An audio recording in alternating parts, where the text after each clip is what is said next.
Hey everyone, it's Charlene. I know I've been gone a couple of weeks, but I am back and I'm super excited to make a card using some of the brand new release from Honeybee Stamps.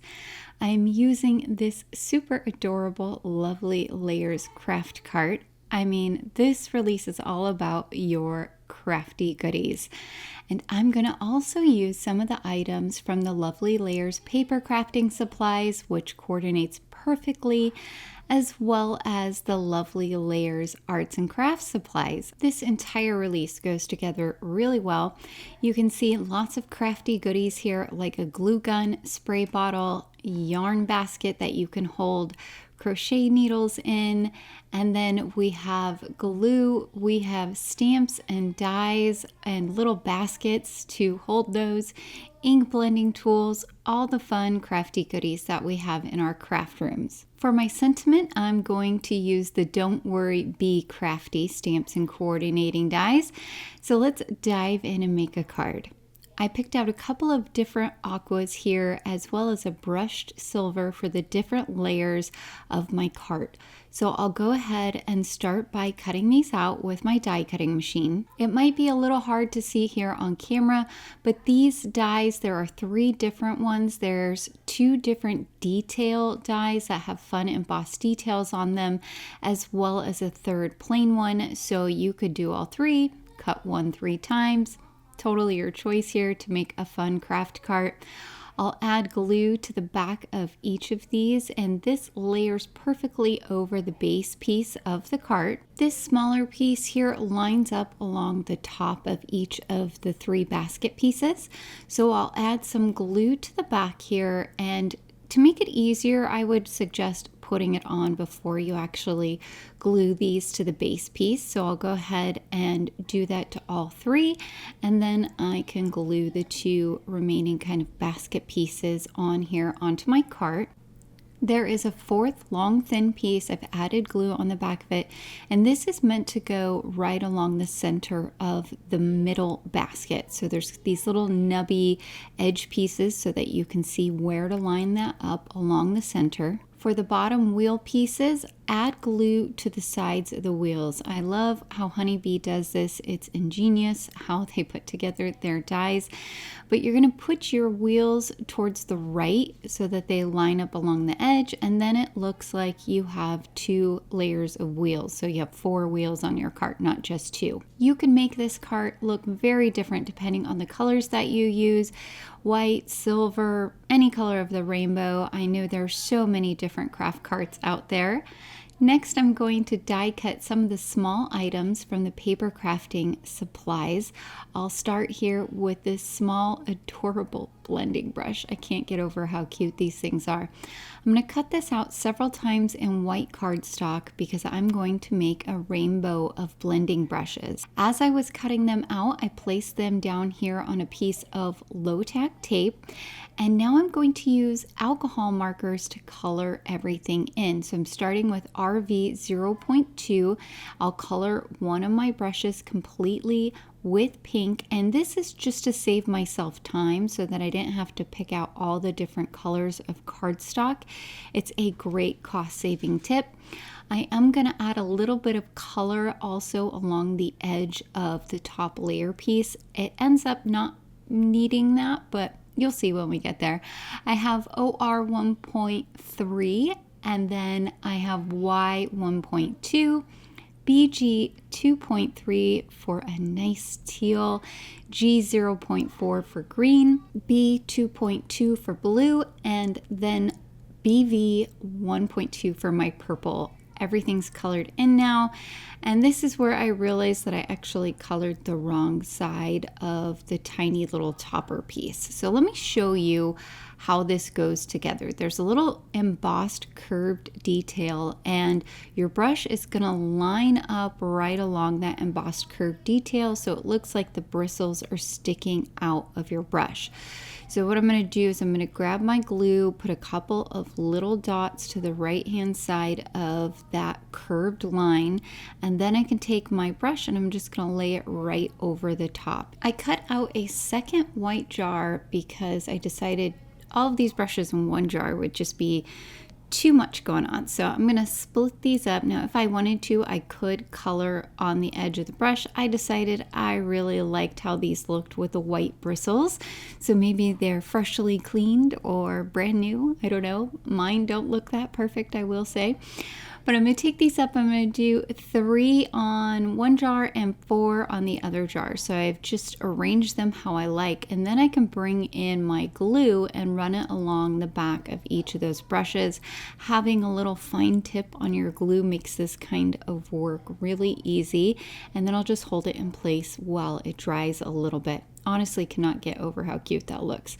So I'm not going to add these right away to my cart because I'm going to wait until I have a variety of different items so I can decide for sure where I want to place everything. I put together my second jar of blending brushes, same way I did as the first one. And then I cut out this die right here. I cut it out in white cardstock as well as in acetate. You can see it says stamps and dies on the cards. I know a lot of people categorize or organize their stamps and dies like this in clear little containers. How cute is that by using acetate? I'll bring in a few of the items from the Arts and Crafts lovely layers. I'm going to cut this ruler out from some craft colored cardstock. I'll do another white jar, and then I'm going to cut out a glue gun, a water bottle, and some scissors using a couple of different colors. So I'll go ahead and die cut these. The glue gun is 2 layers. There's a base layer that I'm adding some glue to here now, and then there is a top layer, which I've chosen to do in a color, so that way my glue stick that's sticking out the back looks like it's white. Such a fun little glue gun. For the scissors, I'm adding the tiniest little bit of glue around the center circle of the larger piece, and then layering the second handle over the top. I used some brushed metallic cardstock for this. Really fun looking, adds a little bit of shine. For the little spray bottle, there are 3 different layers. I'm starting with the main base that I have cut in blue, adding some glue to the top, and then adding a white nozzle layer, adding a little more glue, and then I will adhere the rim piece, which I've chosen to do in blue as well. You could do something really fun here where you cut this out of acetate or white cardstock and used alcohol markers to color some water in there. So many different options with this. For our last little item, I'm going to create this cute notebook. I cut it out of purple brushed metallic cardstock and white cardstock. So I'm adding some glue there to the center of the purple piece and putting my white label along the center of the notebook.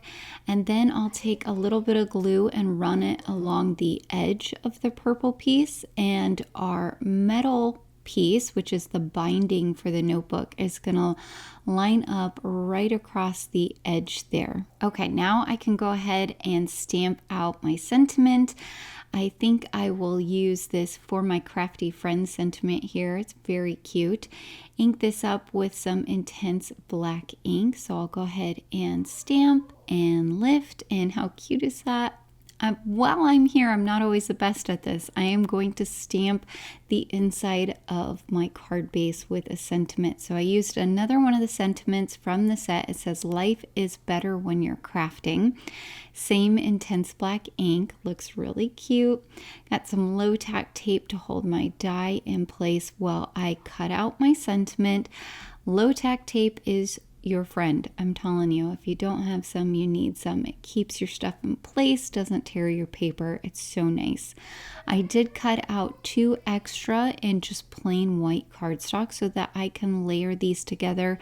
And that's because I know I'm going to have part of my sentiment floating a little bit, and I want to make sure that this is nice and strong and isn't going to get bent when I mail this off to a crafty friend. I'm ready to go ahead and put together my cart. I have all of my items here. I'll flip it over and add some glue along the back of the top basket area, and then I can tuck in my blending brushes here at the height that I want them to be. Liquid glue is definitely your friend when you are putting this together because it gives you that little bit of wiggle time to decide where you want to put everything. add a little more glue to the back, and I'm going to put my water bottle here along this top area as well.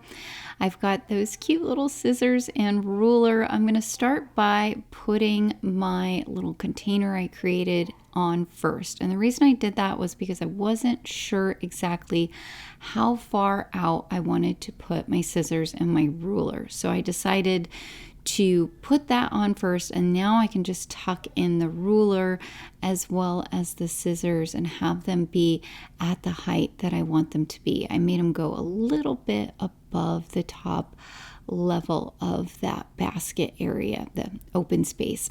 Added some more glue. I can tuck in my cute little glue gun, glue along the bottom, and I will tuck in my stamps and die little containers as well as my little notebook. You can see it's kind of haphazardly tucked in there. Do you guys ever throw stuff in your craft carts? I know I do.